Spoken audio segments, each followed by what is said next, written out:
Hey there! Are you curious about a unique method that combines brainstorming, group activities and a gallery walk? You're in the right place. That's right, we are here to give you a sneak peek into the Brainstorming Human Barometer Gallery Walk. It's a fun and interactive way to explore complex topics with a group of people. So, what makes it special? Well, we start with brainstorming, where everyone shares their thoughts on a topic. It's like a creative storm where ideas are flying everywhere. Then we move on to the Human Barometer. This is where you physically move to different spots in the room based on whether you agree or disagree with a statement. It's a great way to see where everyone stands. And finally, we have the gallery walk. This is my favorite part. You walk around the room, exploring different corners with images, infographics, and case studies. It's a deep dive into the topic, but it's also super engaging.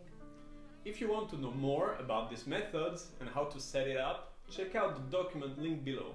It has all the details from preparation to materials and even tips for making it inclusive for everyone. Thanks for watching. We hope you enjoy exploring this method as much as we did.